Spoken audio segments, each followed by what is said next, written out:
Estimados irmãos e irmãs, graça e paz. Vamos, no dia de hoje, ganhar um pouco mais da palavra de Deus, que é tão importante para nós, não é, irmãos? Vamos então orar.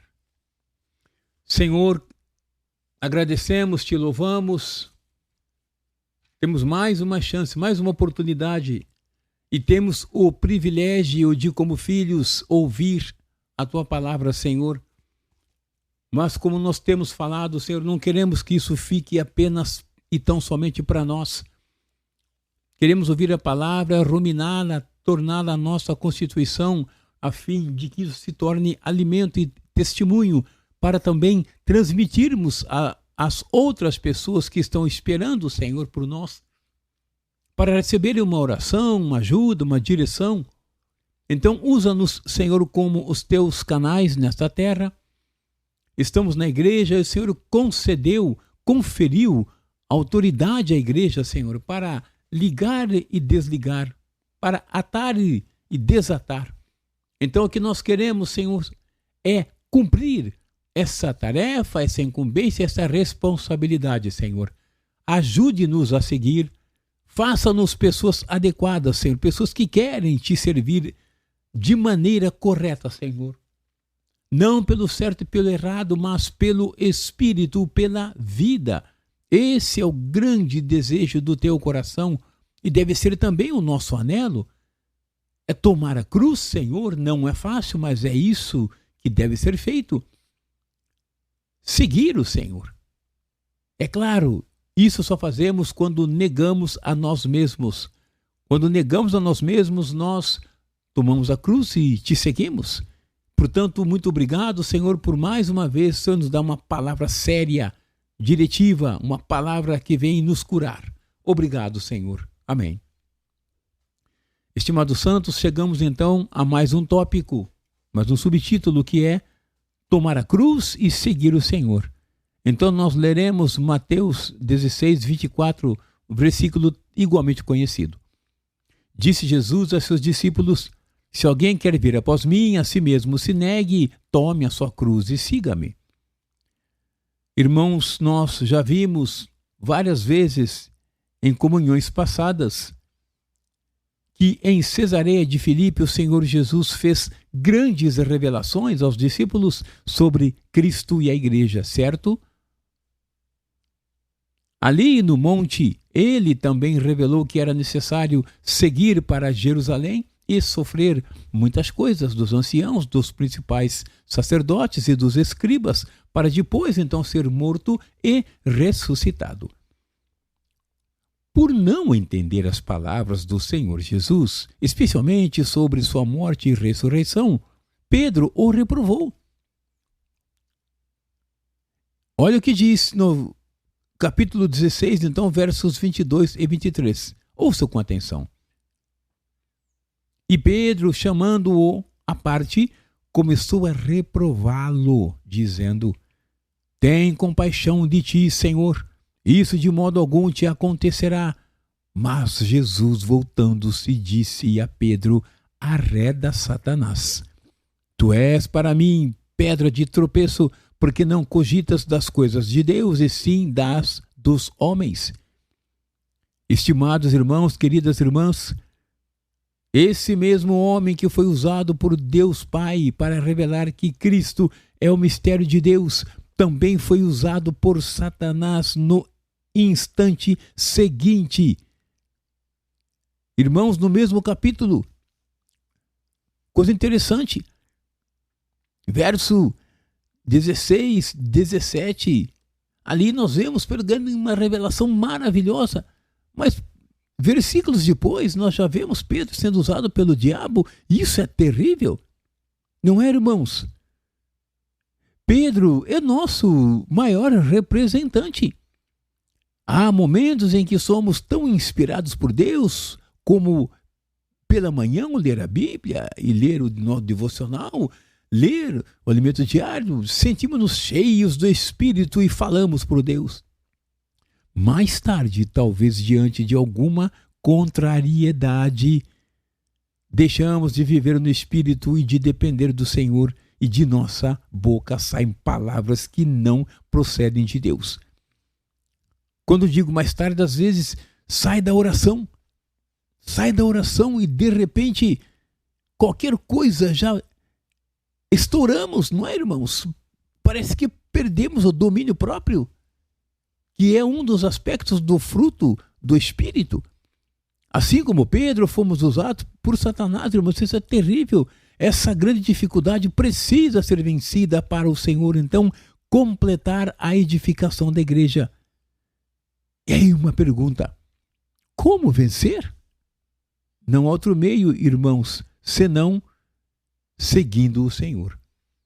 Em outras palavras, podemos dizer que seguir o Senhor é o próprio viver da igreja. Nosso Senhor deu um grande passo, irmãos, dando uma grande revelação. Olha só, no verso 24, que nós lemos no início da nossa comunhão, o que ele disse? Então disse Jesus a seus discípulos: se alguém quer vir após mim, a si mesmo se negue, tome a sua cruz e siga-me. Não podemos seguir o Senhor sem tomar a cruz. A cruz não é para causar sofrimentos, mas é para matar. A cruz é necessária para eliminar o behemote e o leviatã escondidos em nosso interior. Pois quando menos esperamos, eles aparecem. Estranho, não é, irmãos? E por isso o Senhor nos adverte que quem quiser salvar sua vida, perdê-la-á, e quem perder a vida por causa do Senhor, achá-la-á. Mateus 16, 25. Salvar refere-se à nossa alma, porque a queda do homem foi na alma, e a mente, irmãos, que é uma das três partes da alma, foi a parte mais afetada. Então a mente é a principal parte da nossa alma. Ela tornou-se, irmãos, rebelde contra Deus, como diz Colossenses 1, 21. Depois da queda, o homem adquiriu uma personalidade autônoma.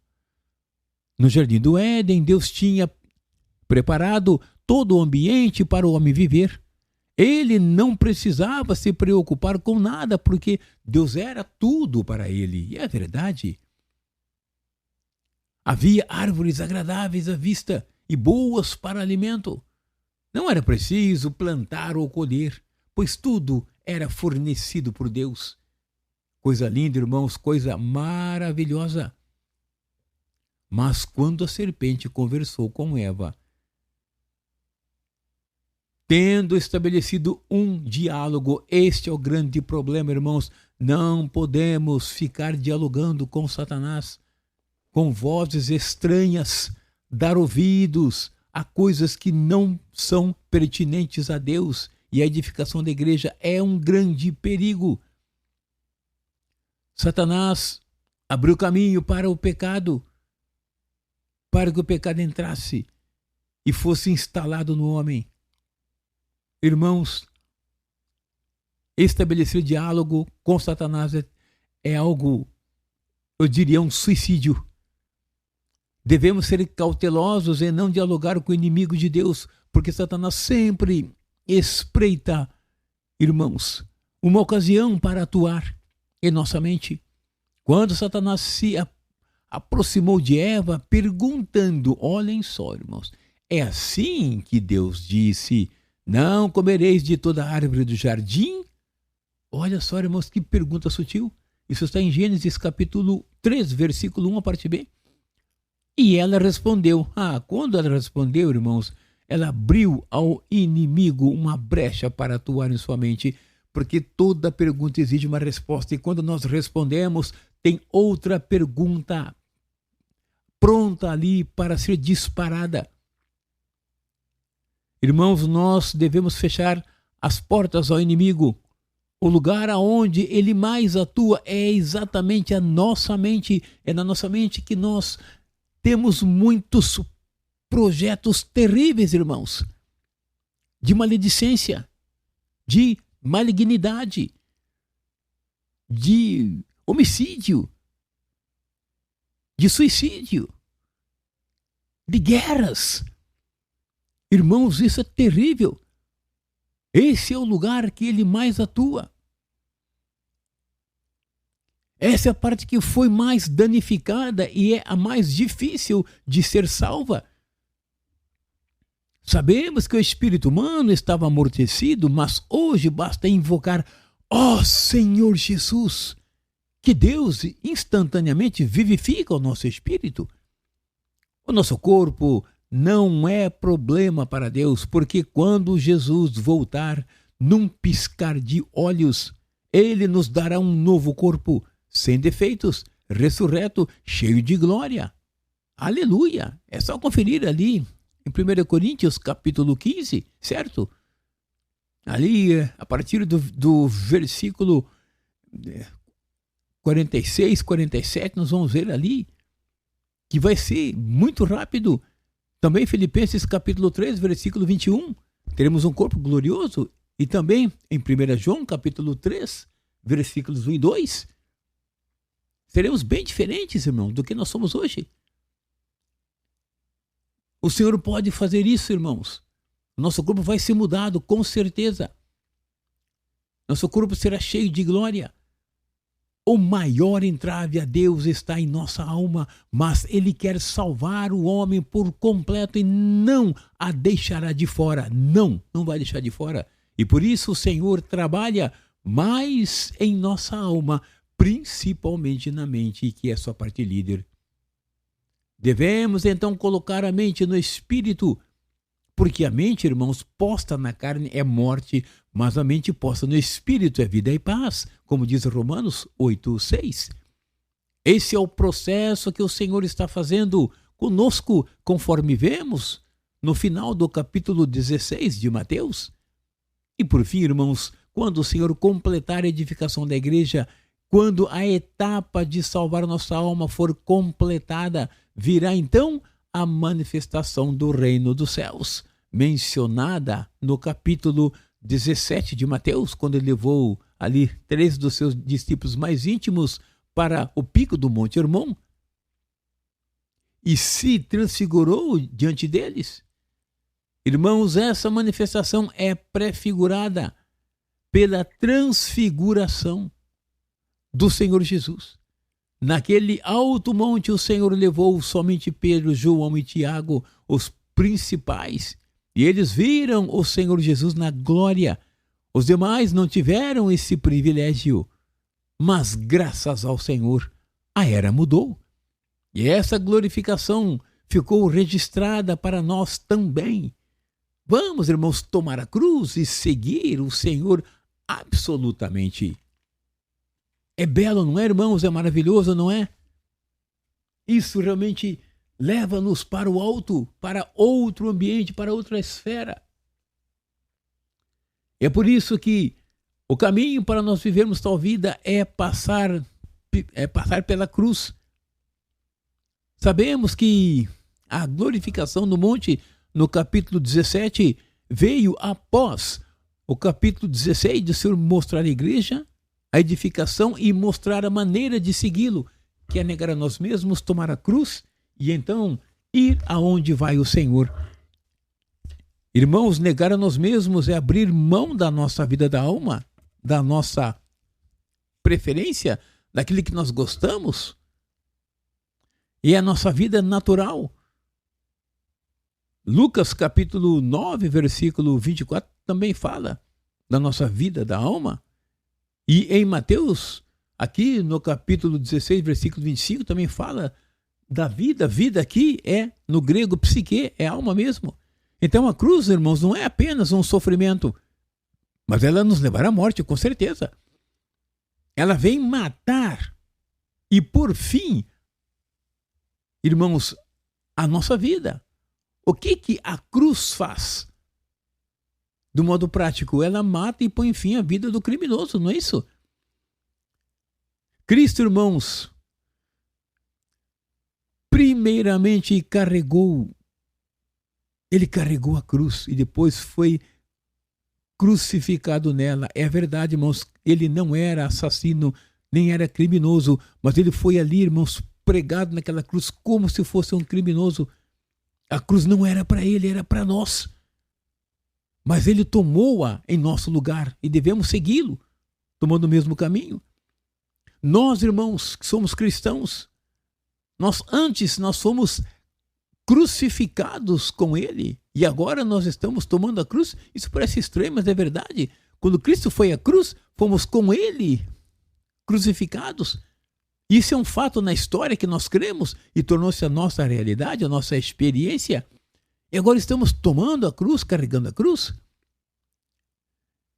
E para nós, irmãos, tomar a cruz é permanecer sob o efeito aniquilador da morte de Cristo. Cristo teve uma morte toda inclusiva. Isso é para dar fim ao nosso terrível ego, à nossa vida natural, ao nosso velho homem. Irmãos, quando nós fazemos assim, nós negamos a nós mesmos para fazer o quê? Para seguir o Senhor. Além da crucificação do Senhor, os discípulos o seguiam de modo exterior. Mas agora, irmãos, após a sua ressurreição, nós o seguimos de modo interior. Visto, irmãos, que em ressurreição, esse Senhor maravilhoso tornou-se Espírito que dá vida, que habita em nosso espírito. Então nós podemos segui-lo em nosso espírito, isso é, no nosso espírito humano habitado pelo Espírito de Deus. Aí nós podemos não dar ouvidos às concupiscências da carne, mas seguir o Espírito. Confiro em Gálatas capítulo 5, versos 16 ao 25. Louvado seja o nome do Senhor. Estou usando, irmãos, notas da versão Restauração, que tem sido de grande ajuda a nós. Isso significa, irmãos, que nós devemos e precisamos buscar o Senhor. Então, como nós comentamos, a mente é a parte líder da alma. E por isso que a alma ficou rebelde contra Deus, porque a mente do homem foi corrompida. Colossenses capítulo 1, versículo 21, fala que, embora anteriormente separados e inimigos na mente por causa das nossas obras malignas. Irmãos, isso é terrível. Visto que éramos pecadores, nós todos necessitávamos da redenção. Visto que éramos também inimigos de Deus, nós necessitávamos da reconciliação. A nossa inimizade para com Deus estava principalmente na nossa mente corrompida, caída. Então era sim necessário que voltássemos ao Senhor. E Romanos capítulo 8, versículo 6, nós mencionamos, se nós colocarmos a nossa mente na carne, o resultado será morte, mas se colocarmos a nossa mente no Espírito, qual é o resultado? É vida e também é paz. Isso é importante, irmãos, nós sabermos. Dessa maneira nós poderemos ser úteis nas mãos do Senhor. O Senhor deseja que você e eu, amado santo, querida irmã, possamos negar a nós mesmos, tomar a cruz e seguir o Senhor. Ele foi para o Gólgota, o lugar da caveira, onde ele foi ali crucificado. Irmãos, quando nós desejamos ir para a glória, lembremos que tem a passagem pela cruz. Negar a nós mesmos. A parte mais difícil do nosso ser para ser transformada é justamente a nossa alma, onde a nossa mente precisa ser renovada, para que a nossa alma seja transformada. E assim nós poderemos conhecer a vontade do nosso Senhor. Que Deus, irmãos, nos dê graça e nos faça avançar, sem retroceder. Aleluia. Amém.